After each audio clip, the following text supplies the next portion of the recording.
নির্বাচনে আপনারা ইতিহাস তৈরি করেছেন এবং আপনাদের মেয়েকে আপনারা বিপুল ভাবে আশীর্বাদ দিয়ে জিতিয়েছেন। শুধু আমাদের রাজ্য নয়, গোটা দেশের যারা নেতৃত্বরা রয়েছেন, যারা রাজনীতির খবর রাখেন, সাংবাদিক বন্ধুরা থেকে সমস্ত অংশের মানুষ ধনপুরের যে জিত সেটা নিয়ে তারা খুবই আবেগতাড়িত এবং আপ্লুত। ওনারা বলছেন যে ধনপুরের মানুষদেরকে আমরা কুর্নিশ জানাই, ধনপুরের মানুষ ইতিহাস তৈরি করেছে। তো আজকে মোদিজি সেদিন বলেছিলেন নির্বাচনে লড়ার জন্য, আমি লড়েছি এবং মোদিজি বলেছেন যে আপনাকে আবার দিল্লির ক্যাবিনেটের মিনিস্ট্রি হিসেবে থাকতে হবে, আমাকে রিজাইন দিতে বলেছে, আমি দিয়েছি এবং আজকে 5 তারিখে আবার উপনির্বাচন সংগঠিত হচ্ছে। সেই উপনির্বাচনে মাননীয় 2 জন মন্ত্রী আমাদের সামনে বক্তব্য রেখেছেন এবং আমরা যারা এই জায়গাতে উপস্থিত রয়েছি আমরা সবাই জানি যে ভারতীয় জনতা পার্টির যে সরকার, ডবল ইঞ্জিনের সরকার, রাজ্য এবং কেন্দ্রে এক সরকার থাকলে এবং রাজ্যে যে সরকার রয়েছে সেই গ্রামে সরকার এবং বিধায়ক বিধায়িকা যেটা লোকাল থাকবে, তাদের মাধ্যমে আমাদের উন্নয়নটা দ্রুত গতিতে আমরা মানুষের কাছে পৌঁছে দিতে পারবো। আজকে আমাদের এই মনবুক ব্লকে 8,349 পরিবার, আমাদের গোটা মনবুক ব্লকে 13টা পঞ্চায়েত বিসি নিয়ে 5টা সোনামুড়া মন্ডল আর 8টা আমাদের ধনপুর। শুধু 8,349 পরিবারের মধ্যে 3,508 পরিবারকে প্রধানমন্ত্রী আবাস যোজনায় আমরা এখন পর্যন্ত ঘর দিতে পেরেছি, 3,805 জনকে। কিছুক্ষণ আগে মাননীয় মন্ত্রী রতনলাল নাথ যখন বলেছিলেন, আপনারা কথা কইছেন যে আমরা 2018 আগে ঘর পাইছে, কেউ হাত তুলছে না। 2018 পরে এখন পর্যন্ত আমরা 3,500 ঘর শুধু এই ব্লকে আর কাঠালিয়া ব্লকে আমরা 8,000 ঘর দিতে সমর্থ হয়েছি। সিপিএম এর মানুষ আইনি, আপনারা বাড়ি বাড়ি আইনি আসেনি, কেউ বাড়িতে আইনি। কিছু কিছু মাইনরিটি বাড়িতে যায়, যাইয়া আগের মতো জবরদস্তি করে কথা কয় না। সুরটা একেবারে নরম না, খালি একবারে এত নরম হয়েছে, আস্তে আস্তে যাইয়া কয় নিজের পর্দা টিকে রাখুন লাগবো, তো নেতাগিরি টিকে রাখুন লাগবো। তো এর লেগে যাইয়া কয় বিজেপির ভোট দিলে লাভ হইতো না, তো রেশনের বলে চাউল বন্ধ করে দিব। কইছে নাকি ওরে, কয় নাকি ওরে? খেয়াল রাখেন, এই ভাইরাসে মুক্ত থাকেন। 2018, 2019 এবং 23 অনেক মানুষের তারা বিভ্রান্ত করছে, সবচাইতে বেশি মাইনরিটি মায়েদেরকে, বোনদেরকে বিভ্রান্ত করছে। আপনারা কতজনে চাল পান, আপনারা হাত তুলছেন, জলের কানেকশন পাইছেন, হাত তুলছেন। আমি 2টা-3টা হিসাব আপনার কাছে দিতেছি, সব জানেন আপনারা। এখন কয়েকটা বাড়িতে গেছি, লাস্টে এক বাড়িতে গেছি, পরে মহিলা কইতেছে দিদি আমি তো কিচ্ছু পাইছি না, আমি কিচ্ছু পাইছি না। উনি বিজেপি করে না, কিন্তু কইতেছে আমি কিচ্ছু পাইছি না। আমরা তখন আপনারা সবাই দিয়েছেন সবকা সাথ সবকা বিকাশের পার্টি। আমি তো আমরা সবকা সাথ সবকা বিকাশের পার্টি। আমাদের প্রার্থী মাননীয় বিন্দু দেবনাথ মহোদয় আমাদের সামনে উপস্থিত হয়েছেন। আপনারা সবাই ওনাকে হাততালি দিয়ে ওনাকে অভ্যর্থনা জানান। বিন্দুদাকে মঞ্চে আসার জন্য অনুরোধ করছি।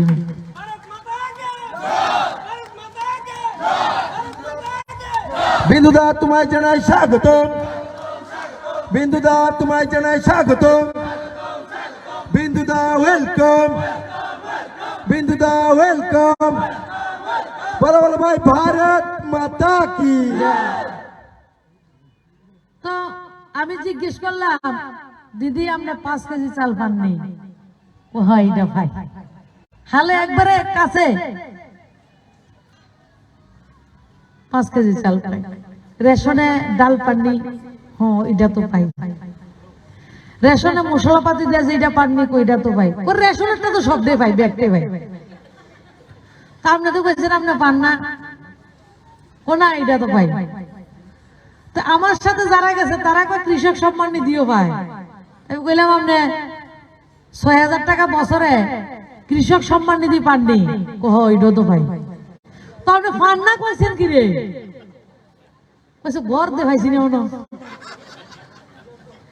মানুষের এত কিছু আপনি যে কোনো পরিবারে কাছে গিয়ে জিজ্ঞেস করবেন বেশিরভাগ মারা প্রথমে ধরে গেলে পাইছে না কিরে কই জানেননি এরপর জিজ্ঞেস করছি ও ফাইয়ালাইছি কইলে যদি আর না দে ও সিপিএম এর সময় এমন সিস্টেম আছিল কেউ একটা পাইছে ১৪ গোষ্ঠীর মধ্যে কেউ যদি কিছু একটা পাইছে এইটাই বলে পাইছে আর দরকার নাই আর এখন কিটা যে কৃষক সামনে একটা পরিবারে ৬ জন মানুষ আছে একটা পরিবারে ৬ জন মানুষ ৫ কেজি করে চাল পাইতো আমরা চাল পাইলে এক পরিবারে ৬ জন হইলে আমরা ৩০ কেজি চাল পাই ১ কেজি চালের দাম ৪০ টাকা ৩০ কেজির দাম কত ১২০০ টাকা ১ কেজি মুসুর ডাল যদি পাই বাজারে ১২০ টাকা কেজি রেশনে ৫৭ টাকা কেজি ৬৩ টাকা ১ কেজিতে লাভ ১২৬৩ টাকা ১ কেজি চিনির দাম রেশনে কত ২৩ টাকা বাজারে ৫০ টাকা ১ কেজিতে ২৭ টাকা লাভ চা পাতা বাজারে ১০০ গ্রামের দাম ৩০ টাকা রেশনে ১৮ টাকা ১২ টাকা লাভ মরিচের গুঁড়া হলুদের গুঁড়া জিরার গুঁড়া ধনিয়ার গুঁড়া সব মিলিয়ে ৫০ টাকা বাজারের থেকে কমে রেশন থেকে পাওয়া যায় এই সবগুলো যদি হিসাব আমরা করি একটা পরিবার মাসে ১৮০০ থেকে ২০০০ টাকা মানে চাল অনেকে ৪০ কেজিও পায় চাল অনেকে ৫০ কেজিও পায় কেউ ৩৫ কেজি পায় সেই যদি আমরা হিসাব করি একটা পরিবারে মাসে ১৯০০ থেকে ২০০০ টাকা আমরা প্রত্যেক মাসে আমরা ফ্রি পাই আপনি একটু হিসাব করে রাস্তা বাড়ি দিয়া মারা বিশেষ করে মা তো মায়ে মা কি চায় আমি কম খাই বেশি খাই আমার ছেলে মেয়ে যাতে দুধে ভাতে থাকে এটা মা শুধু নিজের বাড়িটা না অন্যের বাড়ির ছেলে মেয়েও যাতে উপাস না থাকে এটা মা দেখে এই ১৯০০ থেকে এই ১৯০০ থেকে ২০০০ টাকা আমরা প্রত্যেক মাসে আমরা ফ্রি পাই আর যারা ৬,০০০ টাকা বছরে কৃষক সম্মান নিধি পান মাসে কত হয় এটা মাসে কত হয় বছরে ৬,০০০ হলে মাসে ৫০০ টাকা ১৯০০ টাকার লগে ৫০০ টাকা যোগ করেন তাহলে কত টাকা হয়েছে একটা পরিবার ২৪০০ টাকা কোন কোন পরিবারে ভাতা পায় পায়নি ভাতা ২০০০ টাকা ভাতা পায় এই ২৪০০ টাকার লগে যদি ২০০০ টাকা যোগ করি কত টাকা হয় ৪৪০০ টাকা আমরা একটা পরিবার ১৮০০ ১৯০০ ২০০০ টাকা থেকে ৪৪০০ টাকা পর্যন্ত নরমাল আমরা সরকারি সুবিধা ডাইরেক্ট বেনিফিট আমরা ঘরে ঢুকতেছে এরপরে আর কি আছে আমরা আগে গুডু মোবাইল দিয়ে কথা কইতাম এখন তো গুডু মোবাইল নাই ছোট্ট মোবাইলটা নোকিয়া ছোট্ট ১১১০ মডেল ১৬০০ মডেল ছোট্ট মোবাইল আছিল ১০ টাকা কাঠ পুরাইতাম কাঠে তো পুরাইতাম তাড়াতাড়ি কাঠ ২ টাকা অক্ষর কেটে যাবো গা ১ মিনিটেতে ১ সেকেন্ড বেশি হইলে আমরা ২ টাকার জায়গা ৬০ টাকা কাটা যায় এক একটা পরিবার অক্ষণ যেভাবে কথা কই তৎকালীন সময়ের মতো যদি ১০ টাকার কাঠ পুরাইয়া কথা কইতে লাগতো ১০ টাকার কাঠ পুরাইলে ৬০ টাকার কথা কই তাইলে ১০০০ থেকে ১২০০ টাকা একটা পরিবারের খরচ হয় আজকে ১৪৯ টাকা দিয়া ১ মাস আনলিমিটেড শ্বশুর বাড়ি বাপের বাড়ি বিয়ের বাড়ি দুবাই চেন্নাই দিল্লি মুম্বাই এই বাড়ি মোবাইলে কথা কইতে ১০০০ টাকা সেই জায়গাতে আমাদের বেনিফিট হয় এবার যারা আমরা ফেসবুক সোশ্যাল মিডিয়ার কাজ করি কারণ এখন ছেলে মেয়েরা সবচেয়ে বেশি টাচ মোবাইলে পড়াশোনা করে তো যদি আমরা ন্যূনতম ধরি, এক একটা পরিবার টাচ মোবাইল যেটা আমরা ফেসবুক ব্যবহার করি 3 থেকে 4,000 টাকার মানে ডেটা যেটা জিবি আমরা কিনি, এটা কিনতে লাগতো আজকে এটা 249 টাকা খরচ করলে 1 মাস আমরা আনলিমিটেড ফেসবুক, হোয়াটসঅ্যাপ সবকিছু কথাবার্তা পর্যন্ত এটার মধ্যে চলে, আলাদা পুরাইতে লাগে না। এই যদি হিসাব করি প্রত্যেক পরিবার প্রত্যেক মাসে, আমার পরিবারও 8 থেকে 10,000 টাকা আমরা ন্যূনতম বেনিফিট এই সরকার থেকে পাইতেছি। আপনারা জিজ্ঞেস করি সিপিএম এর এই বছর ভোট দিলে ধনপুরে লাভ হইব নি? লাভ হইব নি? তারা কিতা কয়, মায়েরা কিতা কয় লাভ হইব নি? ভোট ফাঁসাইয়া লাভ হইব? লাভ হইতো না। ধনপুরে যদি বিজেপি হারে ত্রিপুরা রাজ্যের সরকার করবো নি কোনো বিজেপির? যাইব নি? যাইতো না। এটা আপনারা না, সিপিএম এর নেতারা বুঝে লাইছে, বুঝছেও না আপনার কাছে বেশি আইয়া না। সিপিএম কেমনে সিপিএম করে জানেননি? হোয়াটসঅ্যাপে সিপিএম করে, ফোনে ফোনে সিপিএম করে, ফোনে ফোনে সিপিএম করে।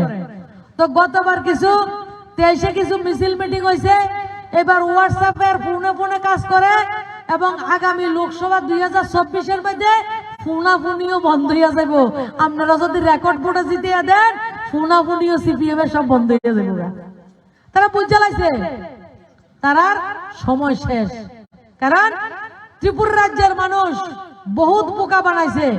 একটা ভাতার লাগিয়া বয়স্ক মা মিছিলে হাঁটাইছে, ভাতা দিছে না। একটা ঘরের লাগিয়া 10-12 বছর মিছিলে হাঁটাইছে, ঘর দিছে না। জলের সাপ্লাই লাইন বাড়ির সামনে পাইছে না। কারেন্টের খাম্বা, নির্বাচন আইলে কারেন্টের খাম্বা লতা মতা নিয়ে ফালায়, নির্বাচন শেষ, খাম্বা শেষ, লতা শেষ, নেতারও খুঁজে পাওয়া যায় না। যদি কেউ কয় আপনারা তো আপনারা কারেন্ট দিবেন কইছিলেন, তো বেশি বাড়িস না, বেশি কথা কইস না। সিপিএম এর এই কথা কইছে। আর এত বছর যে কোনো পরিবারে কোনো ঝামেলা হইতো, স্বামী স্ত্রী ঝগড়া হয়েছে, শ্বশুর শাশুড়ির সঙ্গে ঝগড়া হয়েছে, বিচার কোন জায়গা? সিপিএম এর পার্টি অফিসে। সিপিএম এর পার্টি অফিসে বিচার হইতো। বাড়ি ঘরে মুরব্বীর কোনো বিচার ছিল না, ভ্যালু ছিল না। আর বিচারও কি হইতো? স্বামী স্ত্রী ঝগড়া হয়েছে, তারা মিলবো আবার চলবো, এটা বিশ্বাস করতো না। তারার বিশ্বাস আছিল পার্টি বিষয় না, যে বউ আছে তাদের আরামসে বাড়িতে পাঠাই দিত, যে বিচারের লাগে স্বামী হয়েছে তারে মারতো। বহুত জায়গাতে মার খাইছে এইসব বিচার আচারে। এই আসছিল সিপিএম এর শাসন। আমি একদিন যাত্রাপুর গেছিলাম, সুন্দর সুন্দর খেলা করে একজন মুরব্বী আমারে কয়, বাবু আমি কিন্তু বক্তব্য রাখো। আমি কই বাবু বক্তব্য রাখো। কইতাছে আজকে 6 বছর আগে সিপিএম এর আমলে ডিআই গাড়ির মধ্যে আমরা বজিয়ে গেড়ে উড়াইয়া গরুর মতো আগরতলা নিত, সোনামুড়া নিত, মেলাঘর নিত, মিছিল করাইতো। কি হিন্দু কি মুসলিম প্রত্যেক মহিলারে নিয়া লম্বা লম্বা লাইনে করলেইতে মিছিল করাইতো। কিতা কইতো? মিছিল না গেলে বলে ঘর পাইতো না, মিছিল না গেলে জল পাইতো না, মিছিল না গেলে রেশন পাইতো না, মিছিল না গেলে অপমান অপদস্থ করতো। গত 6 বছর তো কোন ডিআই গাড়ির মধ্যে মহিলারা গরুর মতো উড়াইয়া লম্বা লম্বা মিছিল করাইছে না। কিন্তু আমার এরিয়ার তো সবার বাড়ির ঘর পাইছে। এটা কেমনে হয়েছে? এ হয়েছে একজন বয়স্ক মানুষের কথা। সাপ নিয়ত সহি বিকাশ, নিয়ত থাকতে হইব, ইচ্ছা থাকতে হইব। সিপিএম এর ইচ্ছার নিয়ত কি গেছিল? মানুষের যত বেশি অশান্তি দেওয়া যায়, মানুষের যত বেশি বিপদ ফেলান যায়, মানুষের যত বেশি সোনামুড়া অফিস টিলে উড়ান যাইব, থানা দিয়া অশান্তি করন যাইব, তত বেশি মানুষ সিপিএম এর পার্টির বিষয়ে যাইব, তত বেশি মানুষ গরিব থাকবো, তত বেশি মানুষ সিপিএম করব। এই আসিল তারার এজেন্ডা, এই আসিল তারার পরিকল্পনা। আর আজকে আমরা এজেন্ডা কি? সারা দেশের সাথে সাথে ধনপুর বিধানসভার হিন্দু আছে, মুসলিম আছে, আমাদের এদিকে জাতি আছে, জনজাতি, প্রত্যেকটা অংশের মানুষ, প্রত্যেকের বাড়িতে ঘর, প্রত্যেকের বাড়িতে রেশন, প্রত্যেকের বাড়িতে শৌচালয়, প্রত্যেকের বাড়িতে কারেন্টের ব্যবস্থা, প্রত্যেক জায়গায় যে জায়গাতে ব্রিকের সোলিং রোড, কোন জায়গায় ফিজের রোড, কোন জায়গায় সিসি রোড, আরে যে জায়গাতে ধনপুর বিধানসভা সুন্দুল, মনাই পাথর, থলিবাড়িতে জলের মেশিন বইব কোনোদিন কেউ কল্পনা করছে না। আজকে সুন্দুল, থলিবাড়ি, মনাই পাথর মতো জায়গা প্রত্যেকটা বিসির মধ্যে 4টা 5টা 6টা করে ডিপ টিউবওয়েল বসানো হয়েছে, 4টা 5টা 6টা করে ডিপ টিউবওয়েল বসানো হয়েছে। কিন্তু জনজাতির ভোট আর মাইনরিটির ভোট নিয়ে সিপিএম এর সবচেয়ে বেশি গর্ব করত, সবচেয়ে বেশি বোকা বানায় রাখতো তাদেরকে। আর আজকে প্রত্যেকটা অংশের মানুষ আজকে সচেতন। তাই আমার একটাই আপনাদের কাছে অনুরোধ, আমিও এতদিন আমাদের কিতা ছিল, সিপিএম যারা করে, কংগ্রেস যারা করে, তাদের একটা স্বপ্ন ছিল লোকাল এমএলএ চাই, আসিল তো সবাই দাবি। কংগ্রেসের তারা কয় লোকাল এমএলএ চাইতাম, আগরতলা যাইয়া কতজনের মাথা পারছে, ঠ্যাং ভাঙছে, দৌড়াই আইছি, ভাগ্যে আইছি, এমনটা হয়েছে, কইছে তারা আমারে। আর সিপিএম এর নেতারা তো কোনের সাহসে নাই আগরতলার কাছে, আমরা লোকাল প্রার্থী লাগে। সারা জীবন বাইরের মানুষের আমরা ভোট দিছি। এবার তো ধনপুরের কিসমত খুলছে অনেক বছর পরে। আপনারা 5 তারিখের পরে এমএলএও লোকাল, এমপিও লোকাল, দুইটা ধনপুরের। তো আমরা কোনো অসুবিধা নাই, 91 থেকে বিজেপি করি। আমি 93 থেকে এই মনবুকে আই।